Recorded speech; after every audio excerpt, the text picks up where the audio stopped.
Que bom que você chegou até aqui. Sinta-se uma pessoa abençoada. Você também pode ajudar a levar esta mensagem a outras pessoas. Compartilhe este vídeo em seus grupos de mensagens. Deixe seu comentário. E não se esqueça, deixe seu like. Gratidão. O desejado de todas as nações. Capítulo 77. Na sala de julgamento de Pilatos. Na sala de julgamento de Pilatos, o governador romano, acha-se Cristo ligado como preso.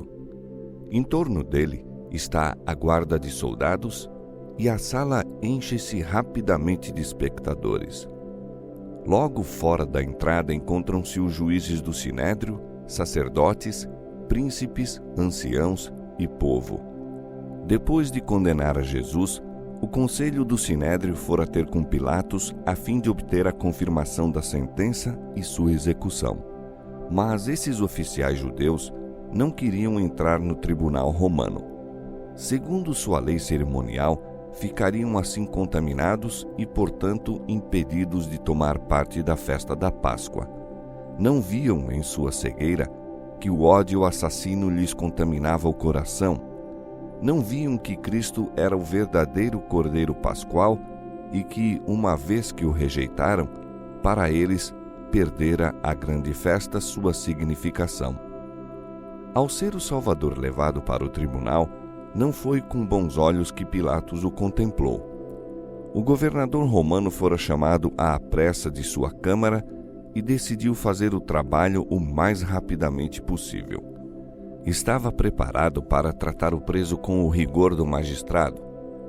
Assumindo a mais severa expressão, voltou-se para ver que espécie de homem tinha de interrogar, por causa do qual fora assim tão cedo despertado de seu repouso. Sabia que havia de ser alguém a quem as autoridades judaicas estavam ansiosas por ver julgado e punido quanto antes. Pilatos olhou para o homem que guardava Jesus e depois seu olhar pousou perscrutadoramente no próprio Jesus. Tivera de tratar com todas as espécies de criminosos, mas nunca dantes fora levado à sua presença um homem com tais traços de bondade e nobreza. Não via em seu semblante nenhum vestígio de culpa, nenhuma expressão de temor, nada de ousadia ou desafiadora atitude. Viu um homem de aspecto calmo e digno, cujo rosto não apresentava os estigmas do criminoso, mas o cunho do céu. O aspecto de Cristo produziu favorável impressão em Pilatos. Foi despertado o lado melhor de sua natureza. Ouvira falar de Jesus e suas obras. Sua esposa contara-lhe alguma coisa dos maravilhosos feitos realizados pelo profeta Galileu, que curara os doentes e ressuscitara os mortos. Agora, como se fora um sonho, isso se reavivou na memória de Pilatos. Recordou boatos que ouvira de várias fontes. Decidiu indagar dos judeus quais suas acusações contra o preso. "Quem é esse homem e para que o trouxestes?" disse ele. "Que acusações trazeis contra ele?" Os judeus ficaram desconcertados. Sabendo que não lhes era possível consubstanciar as acusações que tinham contra Cristo, não desejavam um interrogatório público. Disseram que era um enganador chamado Jesus de Nazaré. Novamente perguntou Pilatos: "Que acusações trazeis contra este homem?" Os sacerdotes não lhe responderam à pergunta, mas, em palavras que manifestavam sua irritação, disseram: "Se este não fosse malfeitor, não te entregaríamos."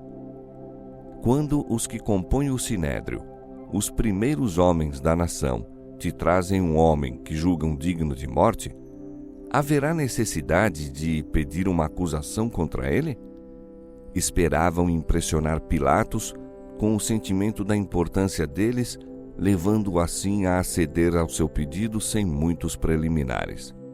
Estavam ansiosos por ver ratificada a sentença, pois sabiam que o povo que testemunhara as maravilhosas obras de Cristo poderia contar uma história muito diversa da invenção que agora repetiam. Os sacerdotes pensavam que, com o fraco e vacilante Pilatos, poderiam sem dificuldade levar a cabo seus planos. Anteriormente, assinara precipitado sentenças de morte, condenando homens que sabiam não ser dignos disso. Em sua estimação, de pouca importância era a vida de um preso. Se inocente ou culpado, não era de especial consequência. Os sacerdotes esperavam que Pilatos infligisse agora a pena de morte a Jesus sem o ouvir. Isso pediram como favor por ocasião de sua grande festa nacional. Havia, porém, no preso, qualquer coisa que inibiu Pilatos de assim proceder. Não ousou fazê-lo. Leu o desígnio dos sacerdotes. Lembrou-se de como, não fazia muito, Jesus ressuscitara a Lázaro, um homem que estivera morto por 4 dias, e decidiu saber, antes de assinar a sentença de condenação, quais eram as acusações contra ele e se podiam ser provadas. Se vosso juízo é suficiente, disse ele, por que trazeis a mim o preso? Levai-o vós e julgai-o segundo a vossa lei. Assim, apertados, os sacerdotes disseram que já haviam sentenciado a Jesus, mas que era preciso a sentença de Pilatos para dar validade à sua condenação. Qual é vossa sentença? Perguntou Pilatos. A de morte, responderam, mas não nos é lícito condenar ninguém à morte. Pediram a Pilatos que aceitasse a palavra deles quanto à culpabilidade de Cristo e cumprisse a sentença que haviam dado. Tomariam a responsabilidade do resultado.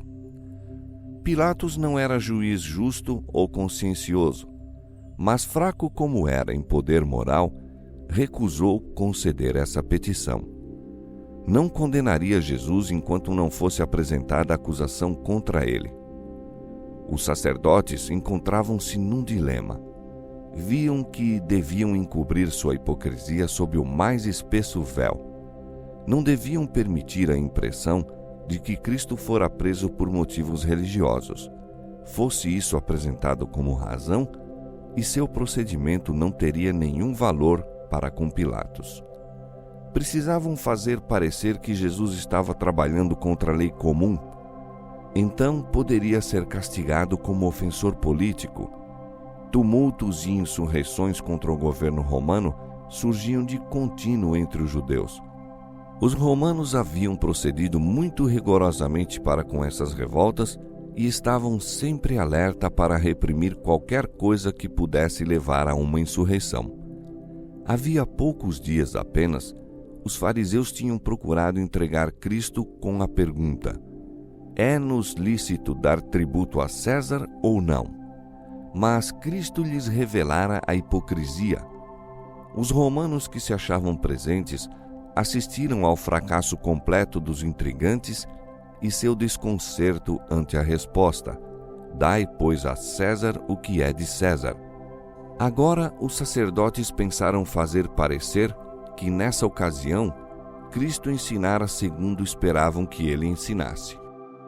Em seu apuro, chamaram falsas testemunhas para os ajudar e começaram a acusá-lo, dizendo: havemos achado este pervertendo a nossa nação, proibindo dar o tributo a César e dizendo que ele mesmo é Cristo, o Rei.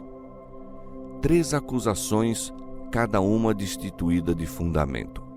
Os sacerdotes sabiam isso, mas estavam dispostos a jurar falso, contanto que conseguissem seu fito.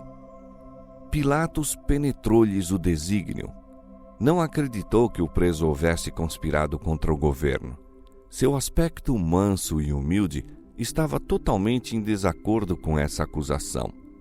Pilatos convenceu-se de que se urdira artificioso trama contra um inocente que embaraçava o caminho dos dignitários judeus.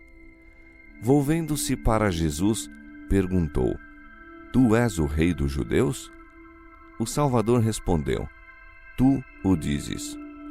E ao falar ele, sua fisionomia iluminou-se como se um raio de sol sobre ela incidisse. Ao ouvirem-lhe a resposta, Caifás e os que com ele estavam chamaram Pilatos como testemunha de que Jesus concordara com o crime que o acusavam. Com ruidosos brados, sacerdotes, escribas e príncipes exigiram que fosse sentenciado à morte. Os gritos foram repetidos pela turba, fazendo-se um barulho ensurdecedor. Pilatos ficou confundido. Vendo que Jesus não dava nenhuma resposta a seus acusadores, disse-lhe Pilatos: "Nada respondes? Vê quantas coisas testificam contra ti." Mas Jesus nada mais respondeu. De pé, por trás de Pilatos, à vista de todo o pátio, ouvia Cristo os insultos, mas não respondeu nenhuma palavra a todas as falsas acusações contra ele feitas. Toda a sua atitude dava prova da inocência consciente. Ficou inabalável em face da fúria das ondas que se lhe quebravam em torno. Era como se os violentos ímpetos da ira, erguendo-se mais e mais alto, com as vagas do clamoroso oceano, se despedaçassem ao seu redor, sem o tocar, no entanto. Ficou mudo, mas eloquente era o seu silêncio. Era como se o homem exterior fosse iluminado por uma luz provinda do interior. Pilatos estava admirado de seu porte. Despreza esse homem os acontecimentos porque não se importa de salvar a vida? Perguntava a si mesmo. Contemplando Jesus a suportar insultos e zombarias sem represália, sentiu que ele não podia ser tão injusto como estava sendo os sacerdotes que clamavam. Esperando obter dele a verdade e escapar ao tumulto, Pilatos tomou Jesus à parte e tornou a interrogá-lo. Tu és o rei dos judeus? Jesus não respondeu diretamente a essa pergunta. Sabia que o Espírito Santo estava lutando com Pilatos e deu-lhe oportunidade de reconhecer a própria convicção.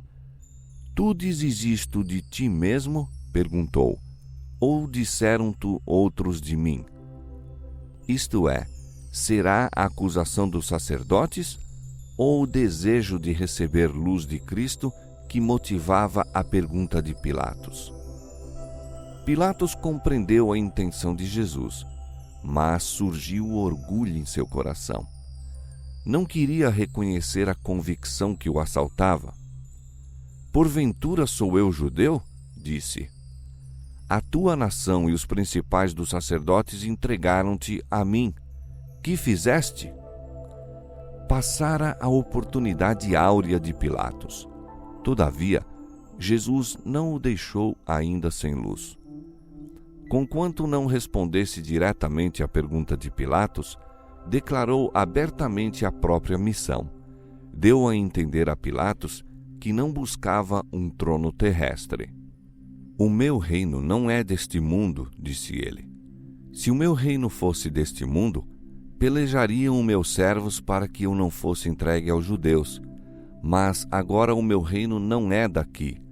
Disse-lhe Pilatos: Logo, tu és rei? Jesus respondeu: Tu dizes que eu sou rei. Eu para isso nasci e para isso vim ao mundo, a fim de dar testemunho da verdade. Todo aquele que é da verdade ouve a minha voz. Cristo afirmou que sua palavra era em si mesma uma chave que revelaria o mistério aos que estivessem preparados para recebê-lo. Ela possuía em si um poder que a recomendava, e isso era o segredo da ampliação de seu reino de verdade. Desejava que Pilatos compreendesse que, unicamente recebendo a verdade e dela se apoderando, poderia ser restaurada sua arruinada natureza. Pilatos teve desejo de conhecer a verdade. Seu espírito estava confundido. Apegou-se ansioso às palavras do Salvador e o coração agitou-se-lhe num grande anelo de saber o que ela era realmente e como a poderia obter. Que é a verdade? Indagou, mas não esperou a resposta. O tumulto lá fora lembrou-lhe os interesses do momento, pois os sacerdotes clamavam por ação imediata. Saindo para onde estavam os judeus, declarou com veemência: "Não acho nele crime algum." Essas palavras de um juiz pagão foram uma demolidora repreensão à perfídia e falsidade dos príncipes de Israel que acusavam o Salvador. Ao ouvirem os sacerdotes e anciãos isso de Pilatos, sua decepção e cólera não tiveram limites.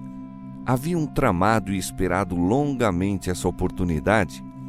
Ao verem a perspectiva de Jesus ser solto, pareciam prontos a despedaçá-lo. Acusavam Pilatos em altas vozes e ameaçaram-no com a censura do governo romano. Culparam-no de não querer condenar a Jesus, que, afirmavam, se erguera contra César. Ouviram-se então vozes iradas declarando que a sediosa influência de Jesus era bem conhecida por todo o país. Diziam os sacerdotes: "Alvoroça o povo ensinando por toda a Judéia, começando desde a Galiléia até aqui."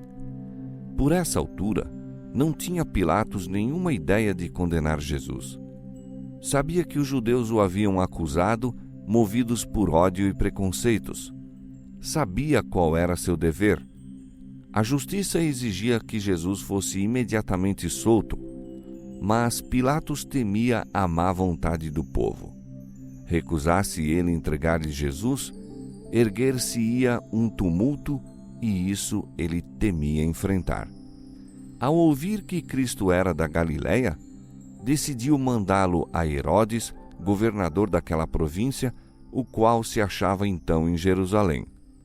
Com esse procedimento, pensava transferir a responsabilidade do julgamento para Herodes. Julgou também que era boa oportunidade de pacificar uma velha questão existente entre ele e Herodes. E assim aconteceu. Os dois magistrados tornaram-se amigos depois do julgamento do Salvador. Pilatos entregou novamente Jesus aos soldados e, por entre os escárnios e insultos da massa, foi ele atropeladamente conduzido ao tribunal de Herodes. E Herodes, quando viu a Jesus, alegrou-se muito. Nunca se encontrara com o Salvador, mas havia muito que desejava vê-lo por ter ouvido dele muitas coisas e esperava que lhe veria fazer algum sinal. Esse Herodes era aquele cujas mãos estavam manchadas do sangue de João Batista.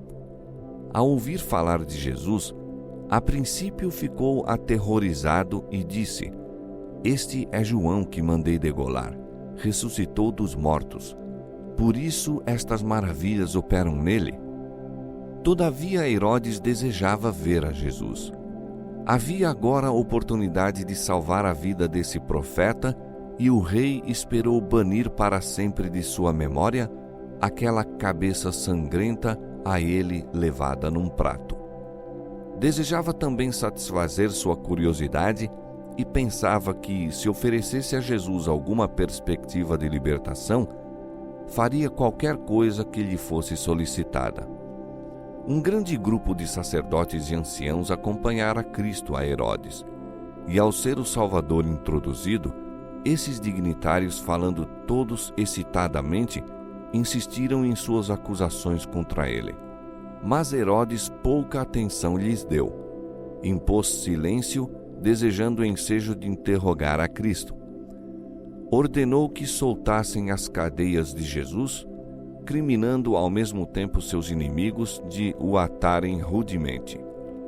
Olhando compassivamente o sereno rosto do Redentor do mundo, nele leu unicamente sabedoria e pureza. Da mesma maneira que Pilatos, ficou convencido de que Cristo fora acusado por malignidade e inveja. Herodes interrogou a Cristo com muitas palavras, mas o Salvador se manteve em profundo silêncio. Ao mando do rei, foram introduzidos decrépitos e mancos, sendo ordenado a Cristo que provasse suas reivindicações pela operação de um milagre. Afirmam que podes curar os enfermos, disse-lhe Herodes. Estou ansioso por ver que tua grande fama não é mentira.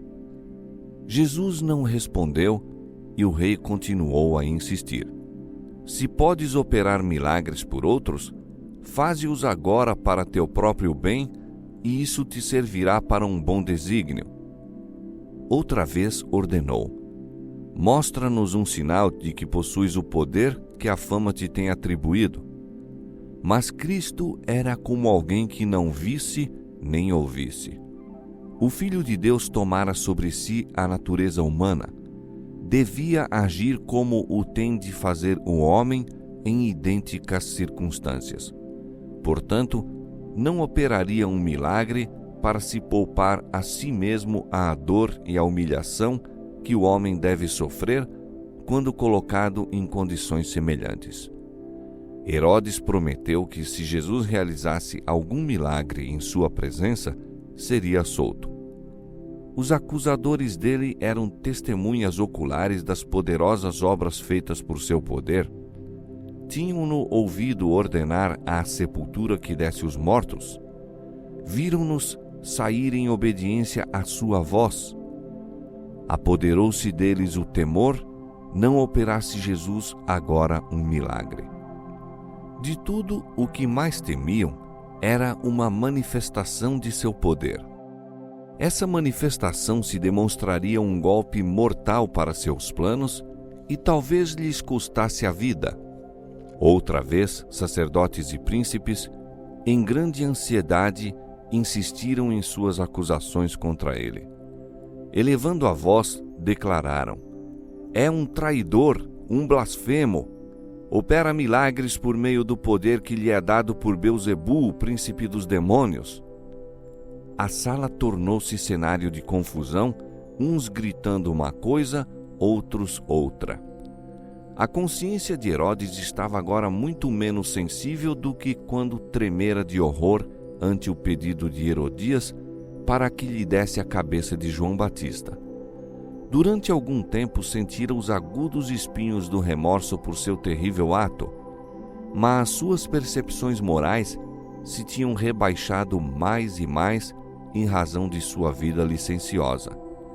Tinha agora tão endurecido o coração que podia mesmo gabar-se do castigo infligido a João por ousar reprová-lo, e ameaçou então a Jesus, declarando repentinamente que tinha poder para libertá-lo e para condená-lo.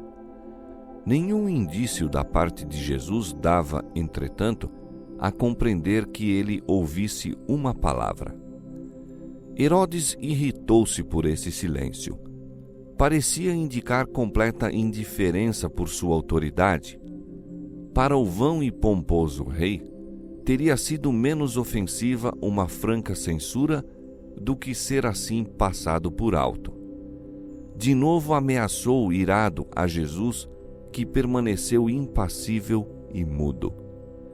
A missão de Cristo neste mundo não era satisfazer ociosas curiosidades. Veio para curar os quebrantados de coração. Pudesse ele ter proferido qualquer palavra para sarar as feridas das almas enfermas de pecado, e não guardaria silêncio. Não tinha, no entanto, palavras para os que não fariam senão pisar a verdade com seus profanos pés. Cristo poderia ter dirigido a Herodes palavras que penetrariam nos ouvidos do endurecido rei. Podê-lo-ia haver sacudido com temor e tremor pela exposição de toda a iniquidade de sua vida e do horror de seu próximo fim. Mas o silêncio de Cristo era a mais severa repreensão que lhe poderia ter ministrado. Herodes rejeitara a verdade que lhe fora anunciada pelo maior dos profetas e nenhuma outra mensagem havia de receber. Nem uma palavra tinha para ele a majestade do céu. Aqueles ouvidos sempre abertos para os lamentos humanos não tinham lugar para as ordens de Herodes. Aqueles olhos, sempre fixos no pecador arrependido, com um amor cheio de piedade e de perdão, não tinham nenhum olhar para conceder a Herodes.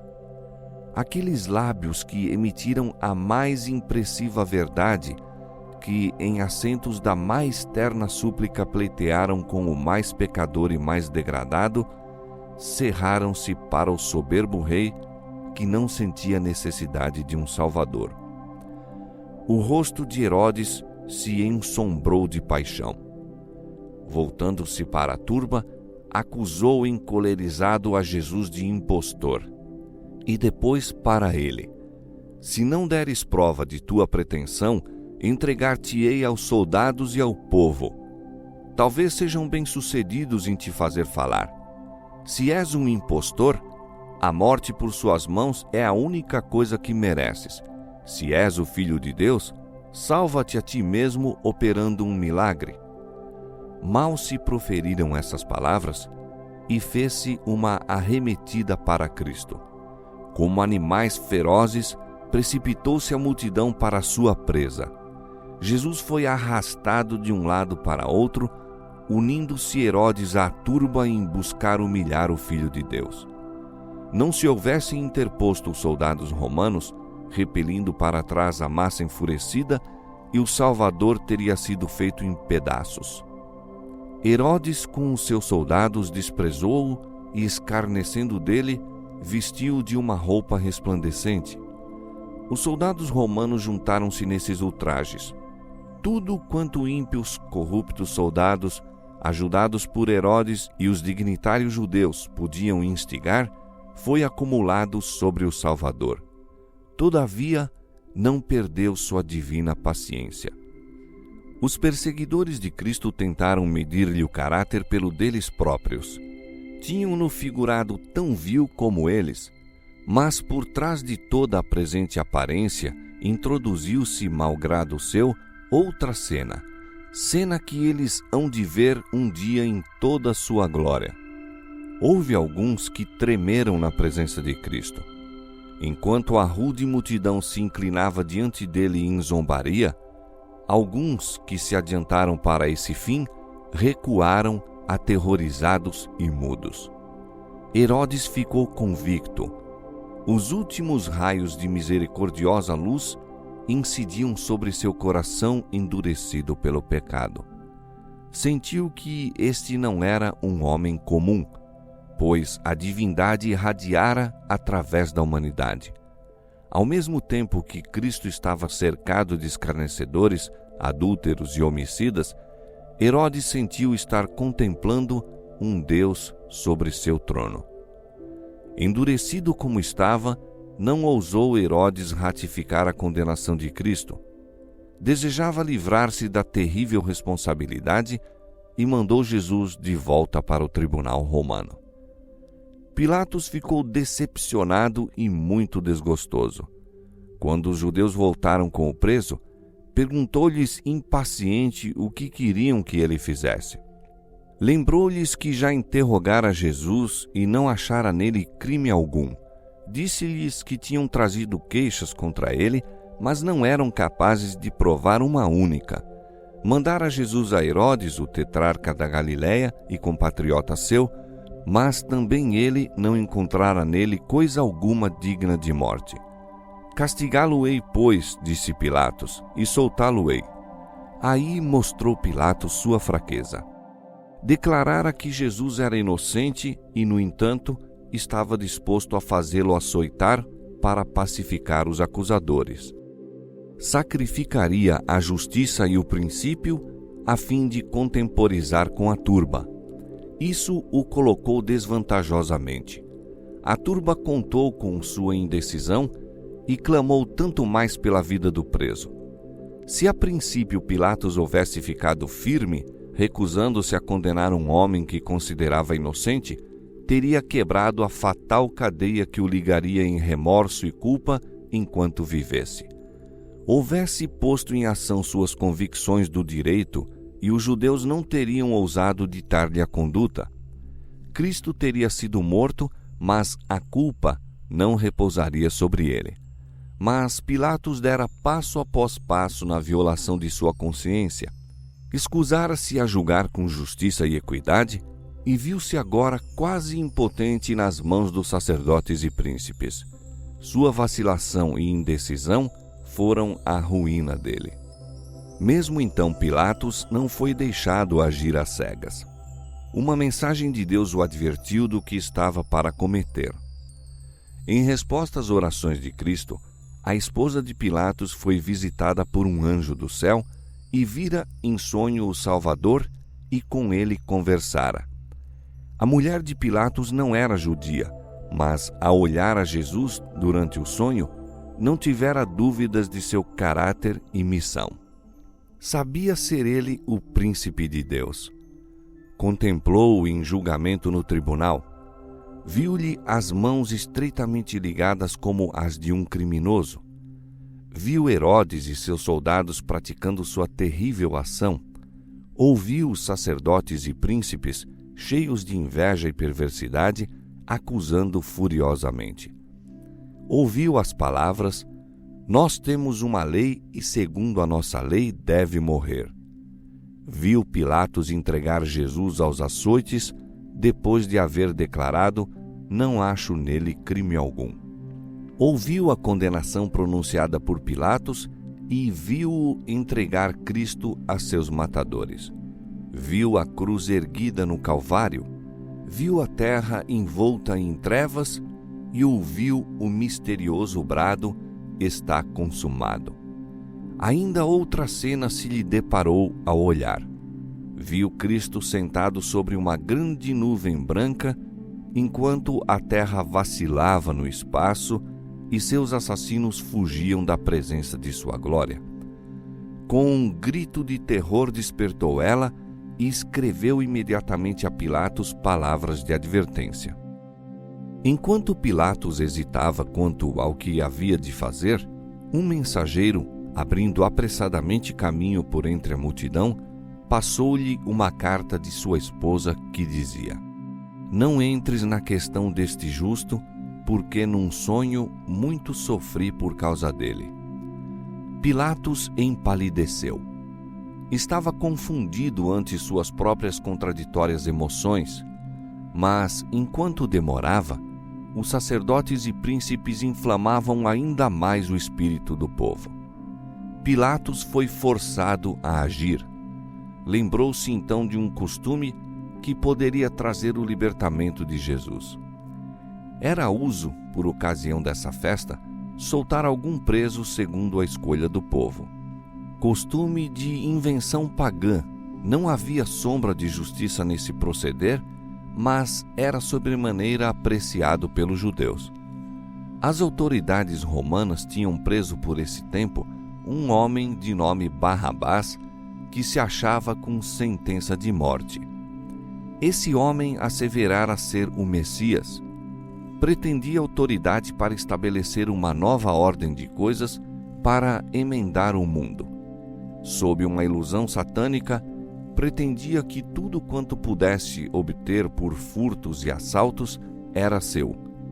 Por meios diabólicos realizara coisas admiráveis, conseguira seguidores no meio do povo e excitara a sedição contra o governo romano. Sob a capa de entusiasmo religioso, era um endurecido e consumado vilão, dado à rebelião e à crueldade.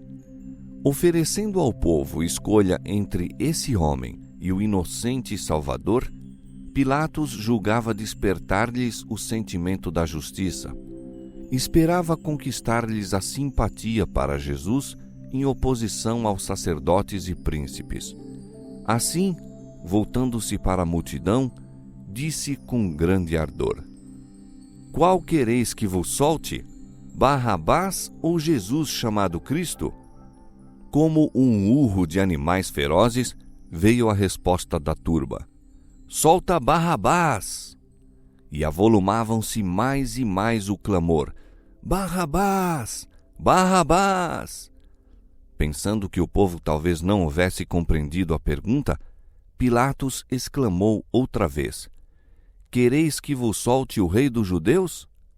Mas eles clamaram novamente: "Fora daqui com este e solta-nos Barrabás." "Que farei então de Jesus chamado Cristo?" indagou Pilatos.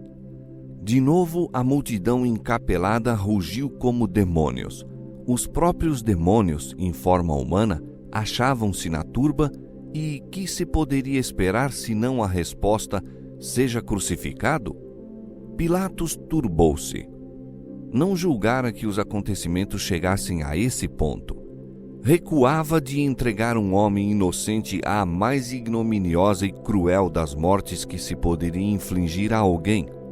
Após haver cessado o bramido das vozes, voltou-se para o povo, dizendo: mas que mal fez ele? O caso chegara, no entanto, além de argumentação.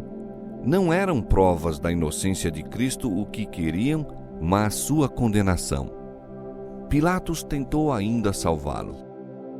Disse-lhes pela terceira vez: mas que mal fez? A só menção de soltá-lo, porém, excitou o povo a um frenesi 10 vezes maior. Crucifica-o! Crucifica-o! Clamavam. Mais e mais se avolumava a tempestade a que dera motivo à indecisão de Pilatos. Desfalecido de fadiga e coberto de ferimentos, Jesus foi levado sendo açoitado à vista da multidão. E os soldados o levaram dentro à sala que é a de audiência e convocaram toda a corte. E vestiram-no de púrpura e, tomando uma coroa de espinhos, lhe a puseram na cabeça. E começaram a saudá-lo, dizendo: Salve, Rei dos Judeus! E cuspiram nele, e postos de joelhos, o adoraram. Por vezes, mão perversa arrebatava a cana que lhe fora posta na mão e batia na coroa que ele tinha na fronte, fazendo enterrarem-se-lhe os espinhos nas fontes e o sangue gotejar-lhe pelo rosto e a barba. Maravilha-te, ó céu, e pasma tu, ó terra.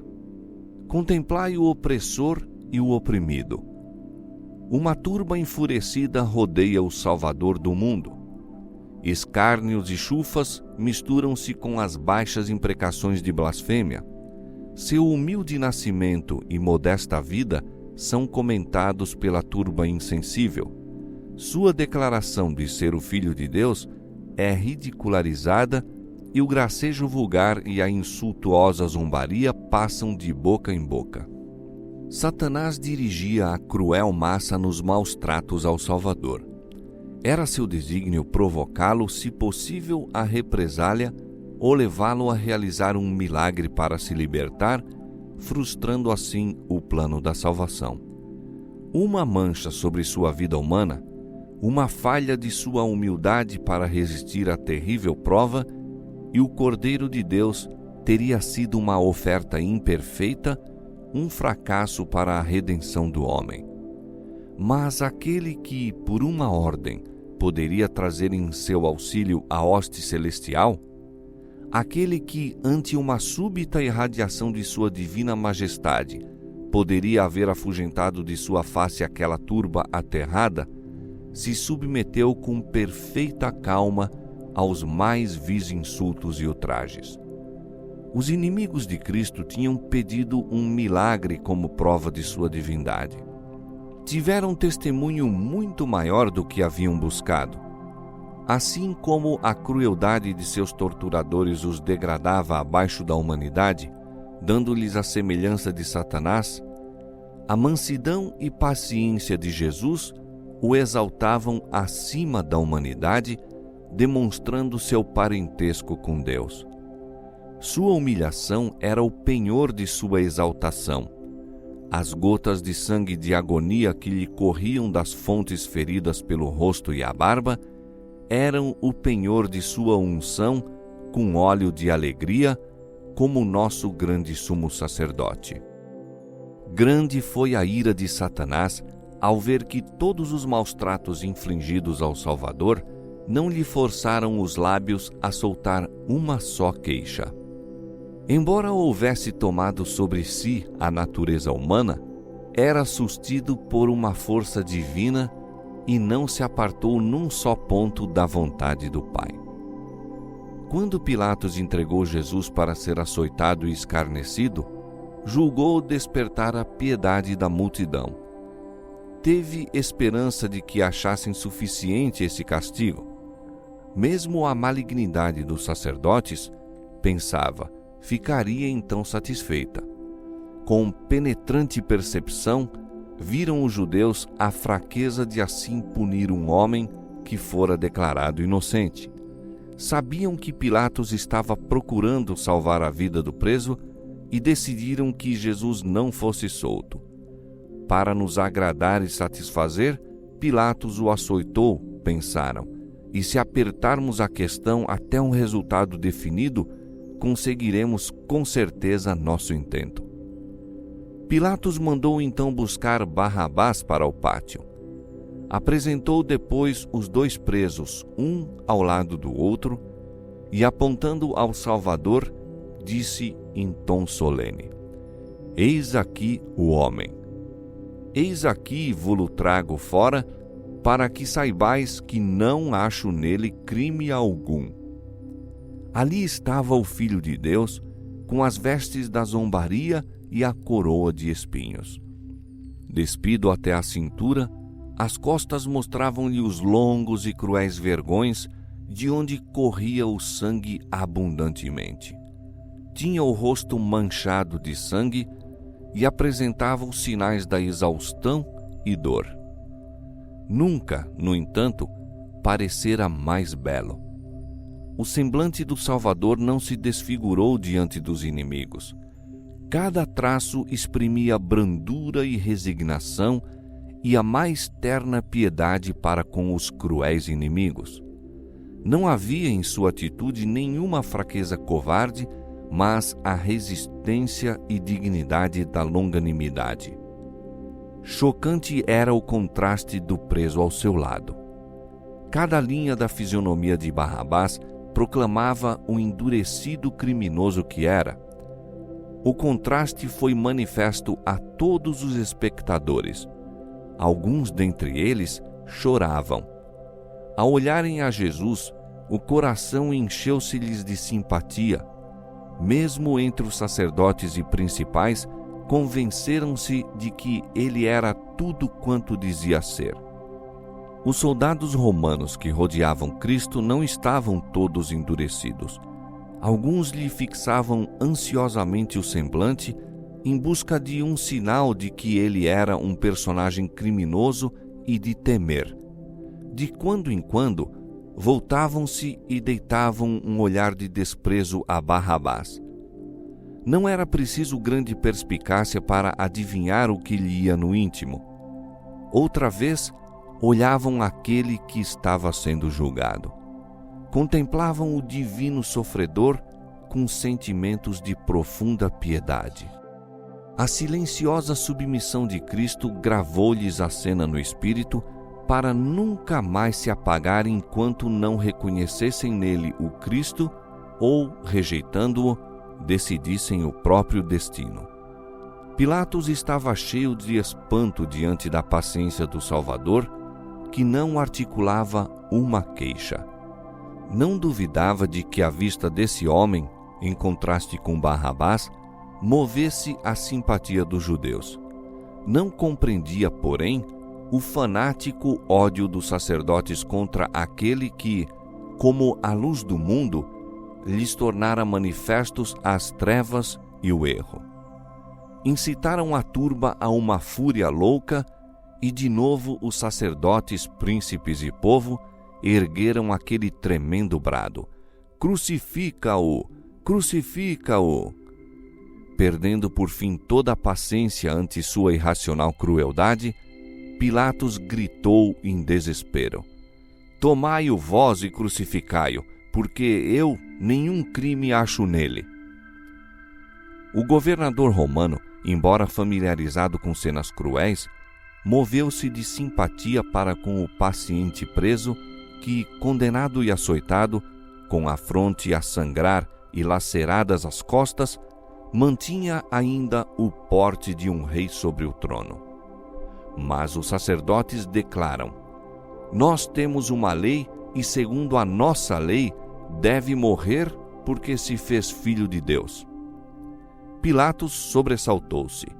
Não possuía nenhuma ideia exata de Cristo e sua missão, mas tinha uma vaga fé em Deus e em seres superiores à humanidade.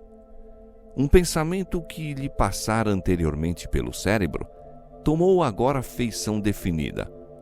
Cogitava se não seria um ser divino o que estava perante ele, revestido da púrpura da zombaria e coroado de espinhos. Voltou novamente ao tribunal e disse a Jesus: "De onde és tu?" Mas Jesus não lhe deu resposta alguma. O Salvador falara francamente a Pilatos, explicando a própria missão como testemunha da verdade. Pilatos desprezara a luz, abusara do alto posto de juiz, submetendo seus princípios e sua autoridade às exigências da turba. Jesus não tinha mais luz para ele. Mortificado com seu silêncio, disse Pilatos altivamente: "Não me falas a mim? Não sabes tu que tenho poder para te crucificar e tenho poder para te soltar?"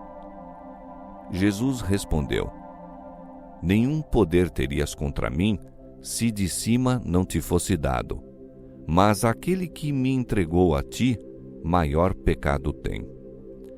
Assim, o piedoso Salvador, em meio de seus intensos sofrimentos e dor, desculpou o quanto possível o ato do governador romano que o entregou para ser crucificado.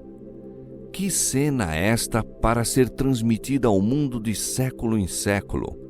Que luz projeta sobre o caráter daquele que é o juiz de toda a terra! "Aquele que me entregou a ti", disse Jesus, "maior pecado tem." Com estas palavras, referia-se Cristo a Caifás, que, como sumo sacerdote, representava a nação judaica.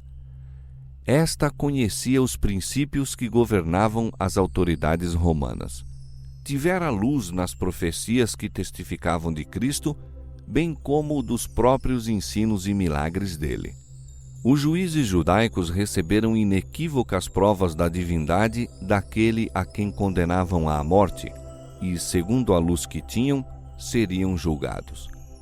A maior culpa e mais grave responsabilidade pesava sobre os que ocupavam os mais altos postos da nação, os depositários das sagradas verdades que estavam vilmente traindo.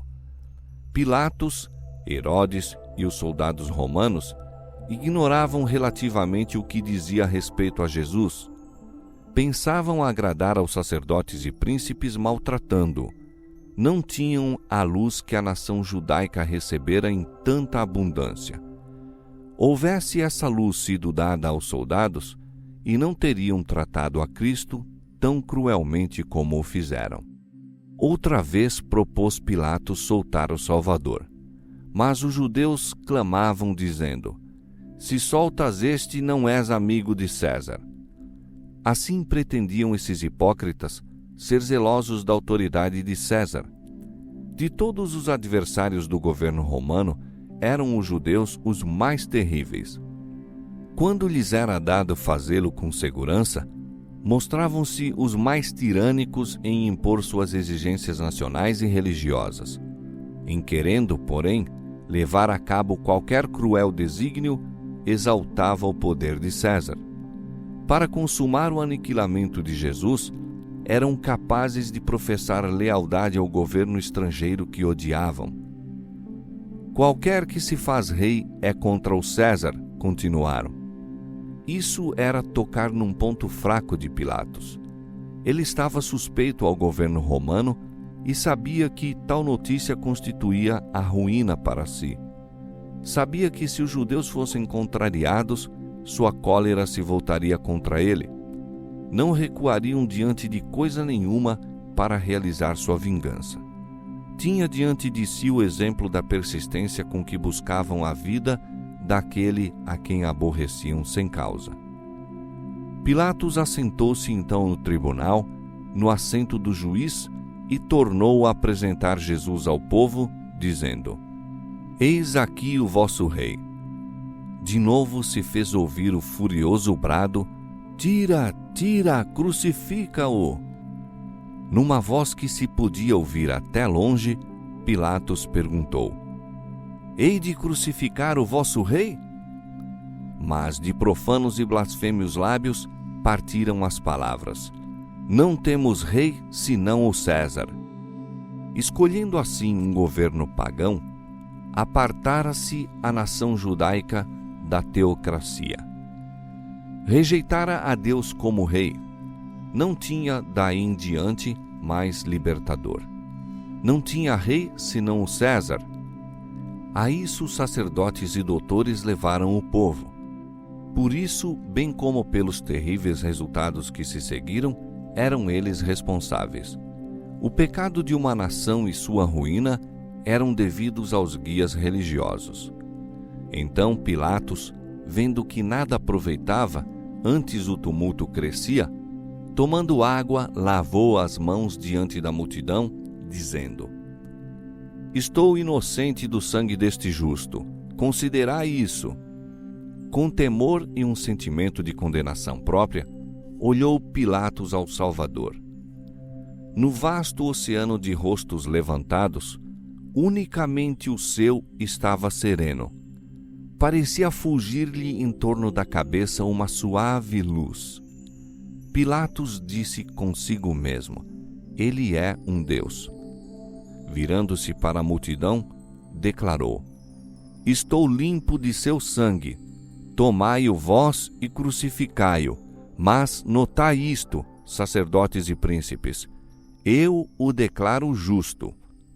Que aquele que ele diz ser seu pai vos julgue a vós e não a mim pela obra deste dia. Depois, para Jesus: perdoa-me esta ação. Não te posso salvar. E fazendo açoitá-lo, entregou-o para ser crucificados. Pilatos anelava libertar a Jesus. Viu, porém, que não podia fazer isso e conservar ainda sua posição e honra. De preferência a perder seu poder no mundo, escolheu sacrificar uma vida inocente. Quantos há que, para escapar a um prejuízo ou sofrimento, de igual modo sacrificam o princípio? A consciência e o dever apontam um caminho e o interesse egoísta indica outro. A corrente dirige-se vigorosamente para o lado errado e aquele que transige com o mal é arrebatado para a espessa treva da culpa. Pilatos cedeu às exigências da turba. A arriscar sua posição, preferiu entregar Jesus para ser crucificado. A despeito de suas precauções, porém, exatamente o que temia lhe sobreveio mais tarde. Tiraram-lhe as honras, apearam-no de seu alto posto e, aguilhoado pelo remorso e o orgulho ferido, pôs termo à própria vida, não muito depois da crucifixão de Cristo. Assim, todos quantos transigem com o pecado só conseguirão tristeza e ruína. Há caminho que ao homem parece direito, mas o fim dele são os caminhos da morte.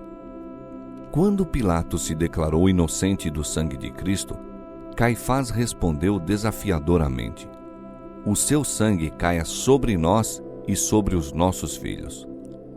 As tremendas palavras foram repetidas pelos sacerdotes e príncipes e ecoadas pela turba num bramir não humano de vozes. Toda a multidão respondeu dizendo: seu sangue caia sobre nós e sobre nossos filhos. O povo de Israel fizera sua escolha. Apontando a Jesus, dissera: fora daqui com este e solta-nos Barrabás. Este, ladrão e homicida, representava Satanás. Cristo era o representante de Deus. Cristo fora rejeitado, Barrabás preferido. Barrabás teriam eles. Fazendo sua escolha, aceitaram aquele que desde o princípio fora mentiroso e homicida. Satanás era seu guia. Como nação, seguir-lhe-iam os ditames, fariam suas obras, teriam de suportar-lhe o domínio. O povo que escolheu Barrabás em vez de Cristo havia de sentir a crueldade de Barrabás enquanto o tempo durasse. Olhando o ferido Cordeiro de Deus, os judeus exclamaram: o seu sangue seja sobre nós e sobre nossos filhos. Aquele espantoso brado subiu ao trono de Deus. Aquela sentença pronunciada contra si mesmos foi escrita no céu. Foi ouvida aquela súplica: o sangue do Filho de Deus tornou-se perpétua maldição sobre seus filhos e os filhos de seus filhos. Terrivelmente se cumpriu isso na destruição de Jerusalém. Terrivelmente se tem manifestado na condição do povo judeu durante 18 séculos.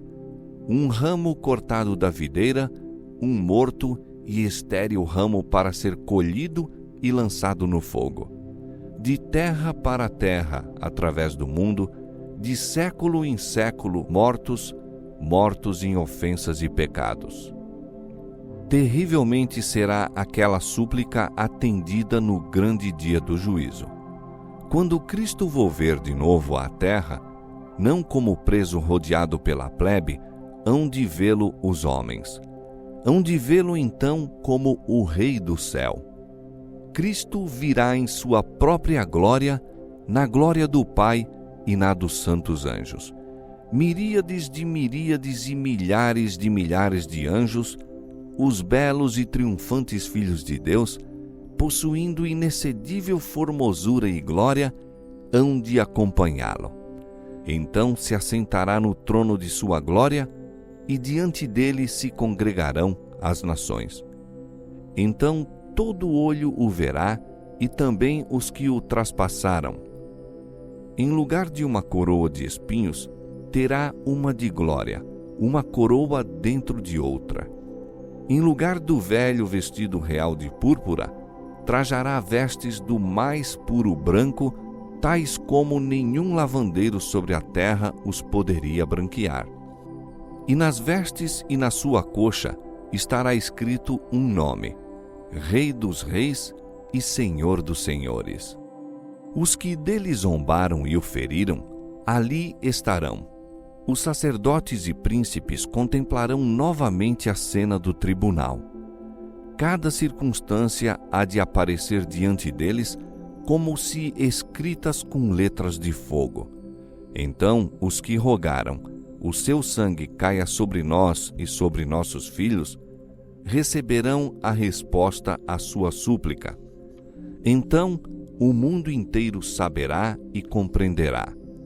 Perceberão a quem eles, pobres, fracos e finitos seres humanos, estiveram a combater. Em terrível agonia e horror, hão de clamar as montanhas e as rochas: caí sobre nós e escondei-nos do rosto daquele que está assentado sobre o trono e da ira do Cordeiro, porque é vindo o grande dia da sua ira, e quem poderá subsistir?